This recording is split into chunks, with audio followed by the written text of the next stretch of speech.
Hello friends, today's topic is describe a historical period you would like to know more about. ਕਿਸੇ historical period ਬਾਰੇ describe ਕਰੋ ਜਿਹਦੇ ਬਾਰੇ ਤੁਸੀਂ ਹੋਰ ਜਾਣਨਾ ਚਾਹੁੰਦੇ ਹੋ। ਸੋ ਇਸ ਦੇ ਕਿਊਜ਼ ਹੈਗੇ ਆ but period do you want to know about, ਕਿਹੜੇ ਪੀਰੀਅਡ ਬਾਰੇ ਤੁਸੀਂ ਜਾਣਨਾ ਚਾਹੁੰਦੇ ਹੋ, why do you want to know about it, ਕਿਉਂ ਜਾਣਨਾ ਚਾਹੁੰਦੇ ਹੋ, and how do you think you can know about it, ਅਤੇ ਤੁਹਾਨੂੰ ਕਿਵੇਂ ਲੱਗੇ ਤੁਸੀਂ ਇਸ ਬਾਰੇ ਕਿਵੇਂ ਜਾਣ ਸਕਦੇ ਹੋ। So if you're watching my video first time, then please like, share and subscribe my channel. So let's get started.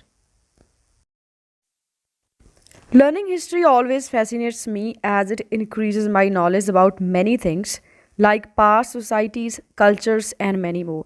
History ਬਾਰੇ ਜਾਣਨਾ ਸਿੱਖਣਾ ਮੈਨੂੰ always fascinate ਕਰਦਾ ਹੈ ਕਿਉਂਕਿ ਇਹ ਮੇਰੀ knowledge increase ਕਰਦਾ ਹੈ various things ਦੇ ਬਾਰੇ, ਜਿਵੇਂ ਕਿ past societies ਬਾਰੇ, cultures ਤੇ ਹੋਰ ਬਹੁਤ ਚੀਜ਼ਾਂ ਬਾਰੇ। Today I am going to talk about a historical period which existed from 1799 to 1849 and it is Sikh Empire. ਅੱਜ ਮੈਂ ਉਸ ਹਿਸਟੋਰੀਕਲ ਪੀਰੀਅਡ ਬਾਰੇ ਗੱਲ ਕਰਨ ਜਾ ਰਿਹਾ ਜੋ ਕਿ ਐਗਜ਼ਿਸਟ ਕੀਤਾ ਸੀ 1799 ਤੋਂ 1849 ਤੱਕ, ਅਤੇ ਇਹ ਕਿਹੜਾ ਹਿਸਟੋਰੀਕਲ ਪੀਰੀਅਡ ਸੀ, ਇਹਨੂੰ ਸਿੱਖ ਇੰਪਾਇਰ ਕਹਿੰਦੇ ਆ। It is one of the greatest empires in India. ਇਹ ਜਿਹੜੇ ਇੰਪਾਇਰ ਸੀ ਉਹਨਾਂ ਦੇ ਵਿੱਚੋਂ ਇੱਕ ਗ੍ਰੇਟੈਸਟ ਇੰਪਾਇਰ ਸੀਗਾ ਇੰਡੀਆ ਦੇ ਵਿੱਚ। The first king of this empire was Maharaja Ranjit Singh. ਜਿਹੜਾ ਇਹਨਾਂ ਦਾ ਫਸਟ ਰਾਜਾ ਸੀਗਾ ਇਸ ਇੰਪਾਇਰ ਦਾ, ਉਸ ਦਾ ਨਾਮ ਸੀਗਾ Maharaja Ranjit Singh. As I belong to Sikh family, during my childhood my grandfather use to tell me about the history of Sikhism. ਜਿਵੇਂ ਕਿ ਮੈਂ ਸਿੱਖ ਫੈਮਿਲੀ ਤੋਂ ਬਿਲੋਂਗ ਕਰਦਾ, ਸੋ ਮੇਰੇ ਚਾਈਲਡਹੁੱਡ ਦੇ ਵਿੱਚ ਮੇਰੇ ਜਿਹੜੇ ਗ੍ਰੈਂਡਫਾਦਰ ਸੀਗੇ ਉਹ ਮੈਨੂੰ ਸਿੱਖਿਜ਼ਮ, ਸਿੱਖਾਂ ਦੀ ਹਿਸਟਰੀ ਬਾਰੇ ਦੱਸਦੇ ਹੁੰਦੇ ਸੀ। Because of him I develop my interest in this historical period. ਉਹਨਾਂ ਦੇ ਕਰਕੇ ਮੇਰਾ ਵੀ ਇੰਟਰਸਟ ਸੀਗਾ ਜਿਹੜਾ ਡਿਵੈਲਪ ਹੋਇਆ ਇਸ ਹਿਸਟੋਰੀਕਲ ਪੀਰੀਅਡ ਦੇ ਵਿੱਚ।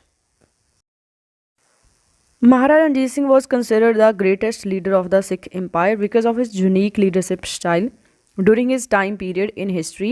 ਜਿਹੜੇ ਮਹਾਰਾਜਾ ਰਣਜੀਤ ਸਿੰਘ ਸੀ ਉਹਨਾਂ ਨੂੰ ਗ੍ਰੇਟੈਸਟ ਲੀਡਰ ਕੰਸੀਡਰ ਕੀਤਾ ਗਿਆ ਸੀ ਸਿੱਖ ਇੰਪਾਇਰ ਦਾ। ਉਹਨਾਂ ਦੇ ਯੂਨੀਕ ਲੀਡਰਸ਼ਿਪ ਸਟਾਈਲ, ਯੂਨੀਕ ਹੁੰਦਾ ਵੱਖਰਾ ਲੀਡਰਸ਼ਿਪ ਸਟਾਈਲ ਸੀਗਾ ਉਹਨਾਂ ਦਾ ਉਸ ਟਾਈਮ ਪੀਰੀਅਡ ਦੇ ਵਿੱਚ। I want to know more about his empire, like how it came into existence and how Maharaja Ranjit Singh expanded his empire as he was crowned Maharaja only at the age of 20.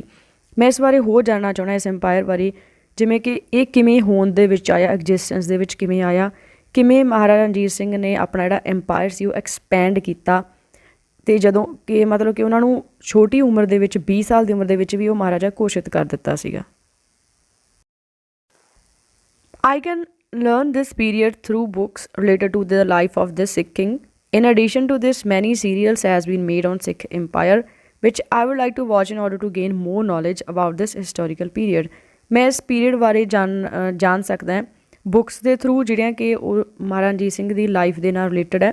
ਇਸ ਤੋਂ ਇਲਾਵਾ ਬਹੁਤ ਸਾਰੇ serials ਵੀ ਬਣੇ ਆ ਇਸ ਸਿੱਖ empire ਦੇ based, ਸੋ ਮੈਂ ਉਹਨਾਂ ਨੂੰ ਵੀ ਦੇਖ ਕੇ ਉਸ ਬਾਰੇ ਹੋਰ ਨੌਲੇਜ ਲੈ ਸਕਦਾ ਇਸ ਹਿਸਟੋਰੀਕਲ ਪੀਰੀਅਡ ਦੇ ਬਾਰੇ। I also came to know that a museum constructed in Amritsar that preserves the history, culture and architecture of the Sikhs. ਮੈਨੂੰ ਇਹ ਵੀ ਪਤਾ ਲੱਗਾ ਕਿ ਮਿਊਜ਼ੀਅਮ ਵੀ ਕੰਸਟਰਕਟਡ ਹੈ ਅੰਮ੍ਰਿਤਸਰ ਦੇ ਵਿੱਚ ਬਣਿਆ ਹੋਇਆ, ਜੋ ਕਿ ਹਿਸਟਰੀ, ਕਲਚਰ ਅਤੇ ਆਰਕੀਟੈਕਚਰ ਬਾਰੇ ਦੱਸਦਾ ਸਿੱਖਸ ਦੀ ਬਾਰੇ, and also provide details on Maharaja Ranjit Singh life, and ਹੋਰ ਵੀ ਡੀਟੇਲਸ ਵਿਸਥਾਰ ਦੇ ਵਿੱਚ ਦੱਸਦਾ ਮਹਾਰਾਜਾ ਰਣਜੀਤ ਸਿੰਘ ਦੀ ਲਾਈਫ ਦੇ ਬਾਰੇ। Now I'm planning to visit this museum. ਹੁਣ ਮੈਂ ਇਸ ਮਿਊਜ਼ੀਅਮ ਨੂੰ ਵਿਜ਼ਿਟ ਕਰਨ ਦਾ ਪਲਾਨ ਬਣਾ ਰਿਹਾ। So this is a historical period in which I am interested in and want to know more about it. So ਇੱਕ ਹਿਸਟੋਰੀਕਲ ਪੀਰੀਅਡ ਜਿਹਦੇ ਵਿੱਚ ਮੈਨੂੰ ਬਹੁਤ ਇੰਟਰਸਟ ਹੈ ਅਤੇ ਮੈਂ ਇਸ ਬਾਰੇ ਹੋਰ ਜਾਣਨਾ ਚਾਹੁੰਦਾ। So guys that's all, thanks for watching my video.